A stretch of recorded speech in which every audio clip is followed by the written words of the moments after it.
Bonjour, Shalom Uvracha. La paracha de Béha est par excellence la paracha de l'économie. La Torah nous expose sa vision d'un système économique. Elle commence par l'exposition de la Shnat HaShemitah, l'année sabbatique. De même que l'homme travaille 6 jours et se repose le 7e jour, la terre va être travaillée pendant 6 années et va se reposer la 7e année. Le texte nous dit « Shabbat Shabbaton yeh la'aretz ». Ce sera un repos pour la terre. Donc on voit qu'il y a un souci de ne pas épuiser la terre, un souci de renouveler la terre, c'est-à-dire qu'il y a une considération de durabilité depuis le départ. C'est le premier aspect. Du point de vue humain, le texte nous dit que ce sol en repos vous appartiendra à vous tous pour la consommation. À toi, à ton esclave, à ta servante, aux salariés et à l'étranger qui habite avec toi. C'est-à-dire que les champs sont ouverts et appartiennent à tout le monde cette année-là. Nous avons là une limitation de la propriété sur le plan économique. Sur le plan social, eh bien, c'est un accès qui est donné aux non-propriétaires, aux faibles, aux pauvres. On a une deuxième limitation de la propriété à travers la loi du Yovel, du jubilé.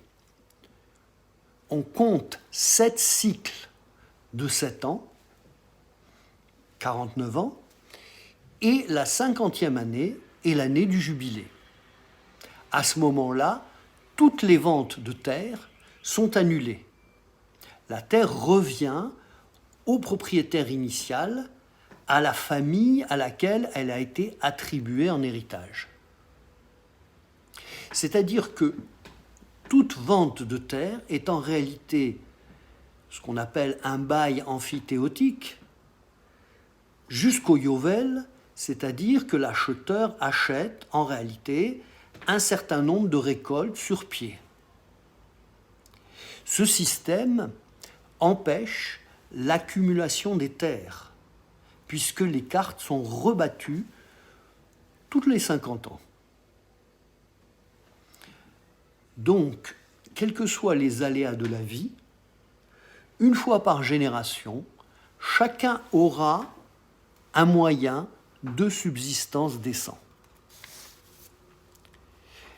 La logique économique qui sous-tend cette égalité sociale, c'est que la propriété est relative. Vous croyez être propriétaire, mais vous ne l'êtes pas vraiment. Et le texte le dit de façon très forte.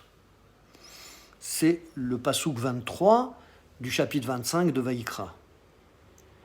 La terre ne sera pas vendue pour toujours, car la terre est à moi, dit Hachem, car vous n'êtes que des étrangers domiciliés chez moi. Même sur la terre promise, celle que je vous ai donnée, vous êtes encore des étrangers. On peut alors comprendre les avertissements terrifiants qui sont donnés dans la paracha de Bechukotai. Si vous ne respectez pas mes commandements, vous serez exilés. La terre vous est donnée sous condition pour accomplir une mission, celle de créer une société exemplaire où chacun peut subvenir à ses besoins avec dignité, où il y a une justice et une solidarité sociale. Le texte l'évoque juste après. Si ton frère s'appauvrit, tu le soutiendras et il vivra avec toi. Et c'est Hachem lui-même, qui est le garant de l'égalité des chances et de la justice sociale. Si vous n'êtes pas dans ce projet, vous n'êtes pas digne de résider sur la terre et vous en serez rejeté. Néanmoins, Hachem fait une promesse à la fin de la parashat Bechukotai. Dans le pays de vos ennemis, vous reconnaîtrez vos fautes, et moi, je me souviendrai de mon alliance avec Jacob, avec Isaac, avec Abraham, et je me souviendrai de la terre. Malgré tout, je ne les rejetterai pas, je ne les détruirai pas, je n'annulerai pas mon alliance avec eux. On voit que la Torah préconise un système économique original, qui n'est pas un système capitaliste, car il empêche l'accumulation du capital, mais n'est pas non plus un système communiste, puisqu'il reconnaît un certain droit de propriété des biens de production, limité par une redistribution tous les 50 ans.